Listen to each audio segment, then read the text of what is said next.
চট্টগ্রাম টেস্টের তৃতীয় দিনে জয়ের বন্দরে বাংলাদেশ। চট্টগ্রামের বীরশ্রেষ্ঠ flight lieutenant Motiur Rahman cricket স্টেডিয়ামে ১০৬ রান ও ইনিংস ব্যবধানে জয় পেয়েছে টাইগাররা। ম্যাচ ও সিরিজ সেরা হয়েছেন মেহেদী হাসান মিরাজ। এই জয়ে ১-১ সমতা নিয়ে সিরিজ শেষ করল বাংলাদেশ। নাজমুস সাকিবের রিপোর্ট।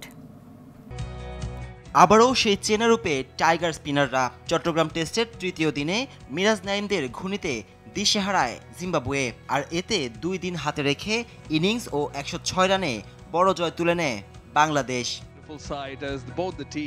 সাগরিকায় ৭ উইকেটে ২৯১ রান নিয়ে তৃতীয় দিন শুরু করে মিরাজ তাইজুল জুটি। দিনের প্রথম সেশনে ৫০ রান যোগ করে সাজঘরে হাঁটেন তাইজুল ইসলাম। নবম উইকেটে তানজিম সাকিবকে নিয়ে ৬২ রানের জুটি গড়েন মেহেদী হাসান মিরাজ। দলীয় ৪৩৮ রানে তানজিম ফেরার পর ক্যারিয়ারের দ্বিতীয় শতক তুলে নেন মিরাজ। সেই সাথে টেস্টে ২০০০ রান ও ২০০ উইকেটের কীর্তি গড়েন তরুণ এই অলরাউন্ডার। শতকের পর বেশিক্ষণ টিকতে পারেননি মিরাজ। সফরকারী স্পিনার মাসেকেসার শিকার হন ১০৪ রানে। ৪৪৪ রানে অল আউট হয়ে প্রথম ইনিংসেই ২১৭ রানে লিড পায় টাইগাররা।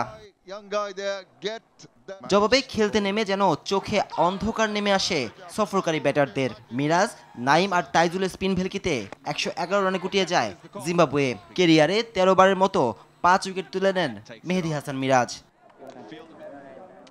নাজমুস সাকিব, RTV।